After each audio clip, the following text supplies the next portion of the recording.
Hello my dear students, once again welcome to your online mathematics class.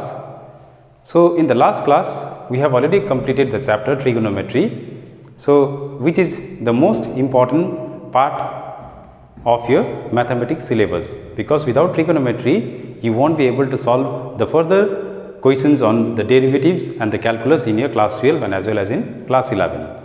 So now we will be learning something from the section B as well. So there are three parts in mathematics: section A, section B and section C. Section A is compulsory for all of you, but whereas you have a choice in section B or section C. So we will choose to do section B because in section B we will be learning about the conics, which is quite easy for you to understand. So first, now coming to the chapter conics. So what does this word conic means? So you already have learned the chapter locus in your class 10. So what is the locus? So the locus, you have learned that it is the path traced out by a moving point. So now to define a conics, so a conics is a locus of a point, of a moving point P, okay, but with some restriction. So the restriction is, so this moving point P moves in such a way that the distance between another fixed point S. Okay, so S is a fixed point, so it is a fixed point, okay, and there will be one axis or not axis, we call it a straight line, okay, which is known as directrix. Okay, so this is a straight line. So the condition given is this moving point P moves in such a way that its distance from the fixed point S and the perpendicular distance from that line, suppose if this is M, okay, it always remains the same, that is, it remains constant. So this ratio is known as a eccentricity, which is given by E. Okay, so E will be equals to the magnitude of PS divided by PM. Okay, so we take the modulus. Mod here means only the positive values. Okay, so this is known as eccentricity. So then any kind of curve or the conic traced out by this moving point is known as a conics. Okay, so now if the ratios remain same, that means the distance PS is always equals to PM, then that is said to be a parabola. Okay, so the eccentricity, so there are the three cases. So if E is equals to 1, then it forms a conic known as a parabola. So in parabola, the value of eccentricity always remains 1. So the second is if the eccentricity is less than 1. Okay, so that means if PS is smaller than the PM, then that conic is known as a ellipse. Okay, so then that is known as a ellipse. And then the third case we have is when the PS is greater than PM. That means the eccentricity will be greater than 1. So in that case the conic is known as a hyperbola.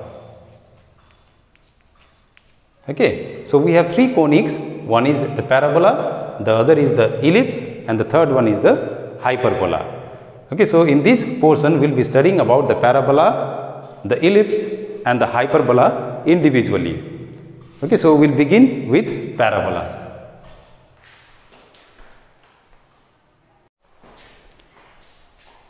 So to get the standard equation of a parabola, we start with let the moving point be P, okay, whose coordinate is x comma y. Okay, so let another fixed point be S. Okay, so here in this case I consider this point as the fixed point to be laying on a x-axis at a distance of a. So the coordinate of this S will be equals to a comma 0. So I also consider one straight line which is at a distance of a unit parallel to the y-axis. So here it is minus a comma 0. So what will be the equation of this one? So you have already learned the equation of a straight line in class 10. So the equation of the line parallel to y-axis and passing to the point minus a will be equals to x equals to minus a, or simply x minus a equals to 0. Oh sorry, x plus a equals to 0. So this is the straight line. So now according to the definition of parabola, what does it say? So in a parabola, the distance PS will always be equal to the distance PM, the perpendicular distance. Okay, so now to get the perpendicular distance, what we do? Okay, suppose if you have a line here and a point P comma x y. And if you are asked to find the perpendicular distance from the given line, suppose if the equation of this line is ax plus by plus c equals to 0, then the distance pm is given by, so the pm is usually given by, it is ax plus by plus c divided by under root of coordinate of coefficient of a square plus the coefficient of b square plus the c square. Okay, not c square plus c, so it will be a square plus the b square. So similarly here what do I do? So now we have the eccentricity, or simply we know that E is equals to here 1. Okay, so what is the value of E? E is equals to PS divided by PM equals to 1. So this implies that what is PS now? Using the distance formula, I can write it as under root of x minus a whole square plus y minus 0 whole square equals to, now what will be the distance PM here? Using the same formula, it will be x plus a divided by under root of, here the coefficient of x is 1. So under root of 1 is 1 only. So still I write under root of 1 is 1. Now further simplifying this equation, or now what do I do? I square both the sides.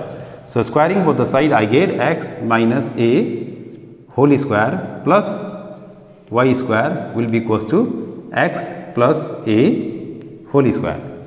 Okay, so on further simplification, I get, so it will be a square minus 2ax plus a square plus y square. On the other side, it is a plus b whole square, that is x square plus 2ax plus a square.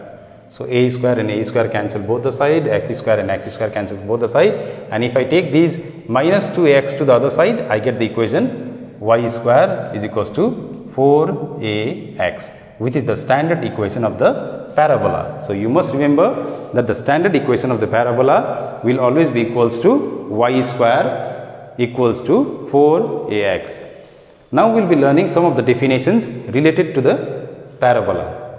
So now as you can see that if you trace out the path of that moving point P, so we get the figure or a conic of this shape. Okay, so this is the shape of the parabola, and a fixed line is known as the directrix.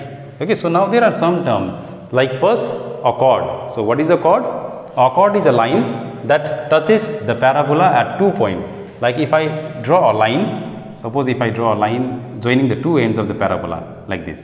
Okay, suppose it is x, not x, A and B. So this A and B is also known as a chord. So the second one we have is a focal chord. So what is a focal chord? So the focal chord is a chord which passes through the focus of the parabola. Now coming to this word focus, the focus is a point on a parabola, like that fixed point is known as a parabola. Okay, so here we had one a moving point and the other the fixed point. So that fixed point is known as a focus, and any chord passing to the focal chord is known as a latus rectum. Like if I, instead of going and B, so if I draw a line like this C, so this AC is known as a focal chord because it is passing to the focus. Now if this focal chord, if it is perpendicular to the axis of the parabola, okay, then that is known as a latus rectum. Like if I have this focal chord is perpendicular to the axis of the parabola, like L dash is known as a latus rectum.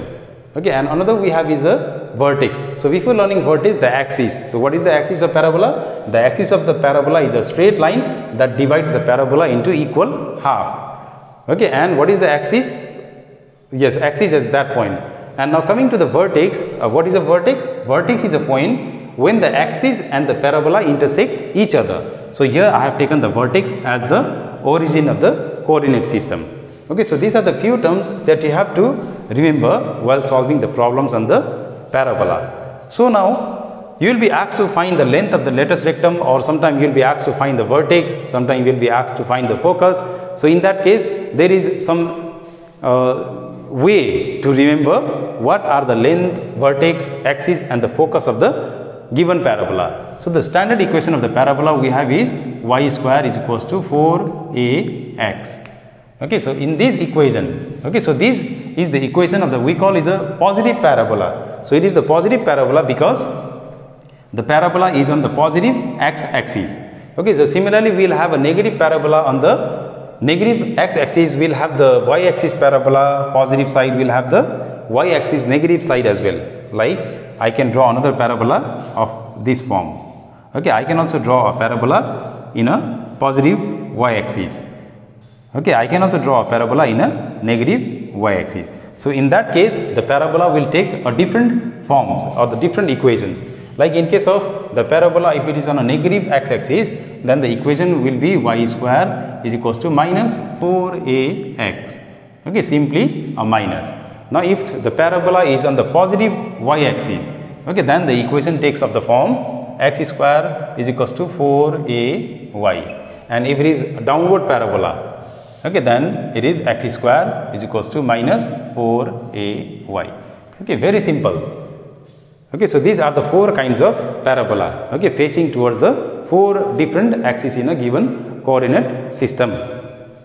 So now let us try to remember some of the points regarding these four kinds of parabola. So the first one, the positive. So this parabola is of like this kind. The negative parabola, I have the upward parabola facing upward, and I have a downward parabola facing downward like this kind. Okay, so in this case, so if it is a positive parabola, so the axis, so I have the equation here for the parabola. So each kind of parabola I have represented by the equation at the top. Okay. So now what we have is, so the first one, so the axis of the parabola, as the positive x-axis is y equals to 0. For this also y equals to 0, and for that it is x equals to 0, and for the negative it's the same, that is the x equals to 0, that is the y-axis. Now the directrix, in this case the first one, this parabola is x equals to minus a. Simply here it is x equals to a, there it is y equals to a, and the last one is y equals to minus a. Now coming to the vertex, since origin is the vertex of all of these parabolas, so therefore the vertex will be equals to 0, 0. Now coming to the focus, so here the focus lies on the positive x-axis, so therefore the focus is a, 0, there it is minus a, 0, here I have, it will be 0, a, and there it will be 0, minus a. Now coming to the length of the latus rectum in all of these four parabolas, so we have 4a. Okay, so the 4a will be the length of the latus rectum in all of these kind of parabola. So apart from this parabola, we have the other parabola as well. Okay, the general form of parabola, like when the vertex does not lie in the origin. So that will be continuing in the next class. So till then, please revise again and again whatever we have learned in the today's video, so that it will be easier for you to understand the rest of the conic section. Thank you.